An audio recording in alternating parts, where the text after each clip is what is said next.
Third-placed Bentleigh Greens travelled to Summer Street on Thursday night to take on Melbourne Knights in what will be the league leaders' sternest test of the season so far. The Knights came into the contest 3 points clear of Bentleigh with a game in hand, while a win for the visitors would put both clubs on equal points at the top of the table.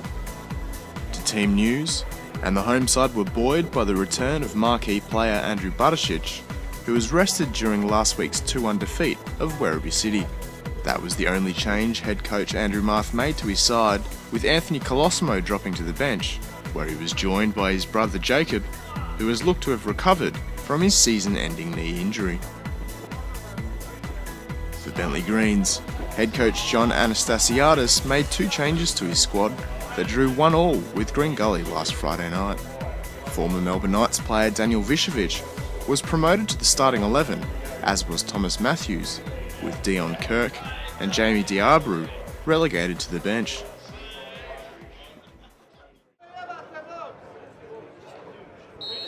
It was the away side that got things underway from the kickoff, starting what was a tight opening period.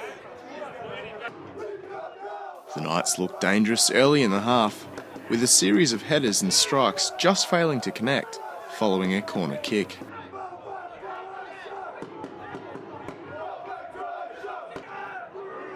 With the stakes high for the top of the table clash, the game saw some strong challenges, including a 7th minute tackle from Adrian Zara, which earned him a yellow card early on.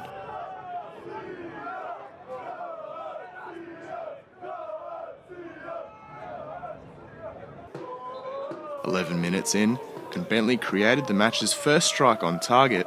However, it didn't have enough power behind it to trouble Chris May. The Knights returned fire after a quarter of an hour played, when a Deo free kick ended up making its way to Andrew Bartosic, who forced the save from Alistair Bray with a shot on the turn inside the box.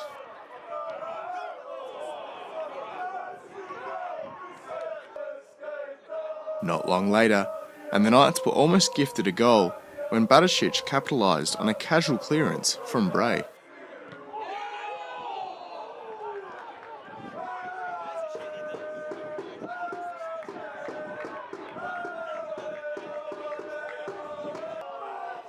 But that was all forgotten just before the half hour, when a fine Tyson Holmes strike broke the deadlock.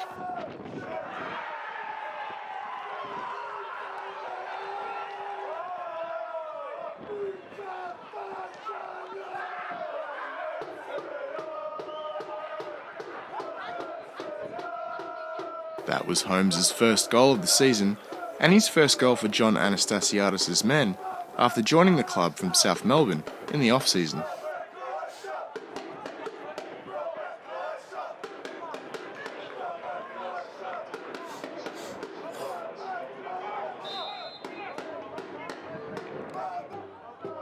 Shortly after the goal, and the referee put another Knights player into his notebook, this time Ben Suri, for an off-the-ball incident in the middle of the park.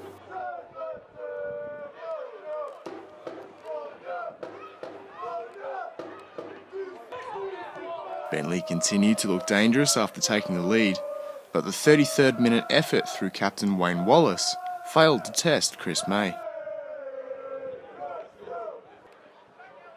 Up the other end, and the Knights enjoyed what was then their best chance of the match, when a low cross from Stipo Andrijašević was just headed over by Bentleigh's Steven Topalovic.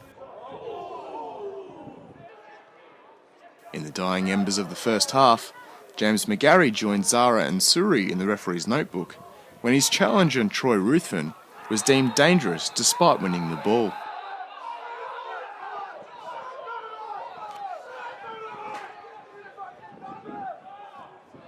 That was the last major moment from the opening half, with the Greens holding a slender lead heading into the break. Seconds out from the interval, and Bentleigh went close to doubling their advantage when they latched onto a poor Knights pass before setting up Chris Lucas, who sprayed his shot over the bar. In the 50th minute, Chris May was called upon for the first serious time when he denied the league's leading goalscorer, Matt Thurtell, with a point-blank save.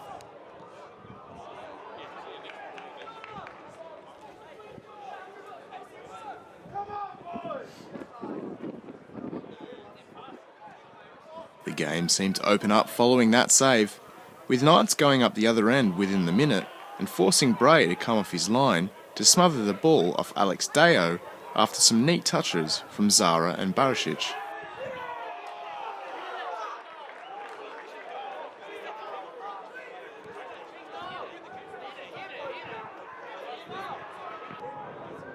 The Knights had another chance on target 5 minutes later when a half volley from McGarry was put straight at the Bentleigh custodian. On the 57th minute mark, Chris May was forced to deal with Thurtell again when the forward broke through the Knights' defence. However, the Knights' keeper kept him out for a second time, to the agony of the away support.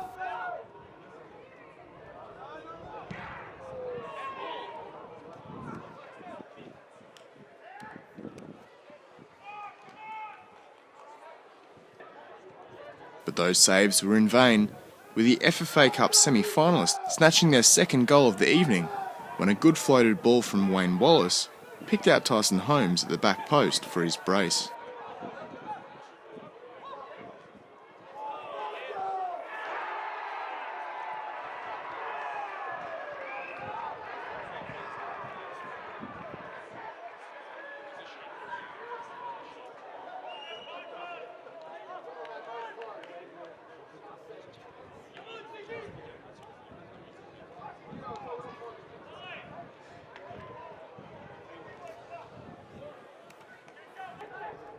Less than 2 minutes after scoring the second, and the away side put the result beyond doubt with their third goal of the night after a quick counter-attack set up Chris Lucas.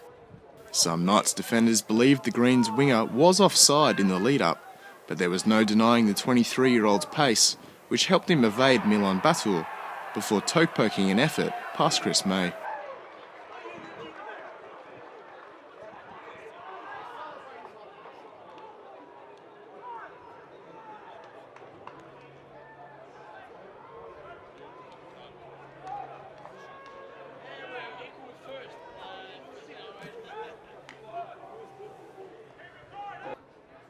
The two quick goals saw Andrew Muth alter the formation, with defender Adrian Delmonico going off for midfielder Anthony Colosimo.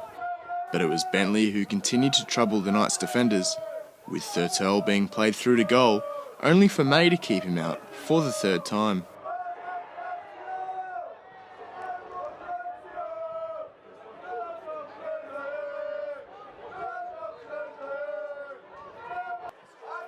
On the 65th minute mark, Marth made his second change of the night, with the formerly injured Ivan Grgic replacing Alex Deo.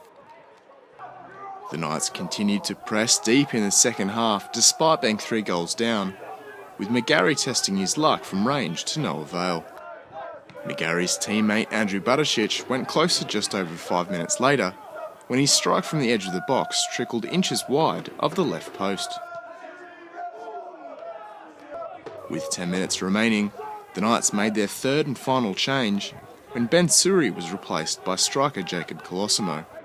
With the result all but confirmed, Marth's men continued to look for a consolation goal, with McGarry's free kick in the 83rd minute going close. From the subsequent corner, Adrian Zara put a volley agonisingly over the bar.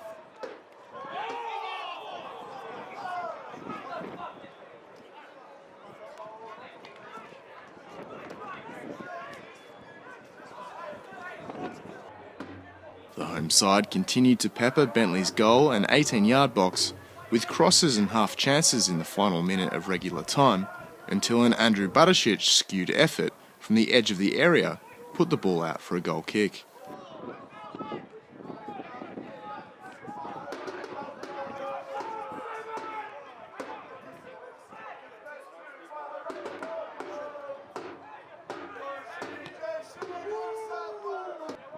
Barisic did have one last involvement in the game when his audacious effort in the 92nd minute went wide after he noticed Alistair Bray had strayed from his line.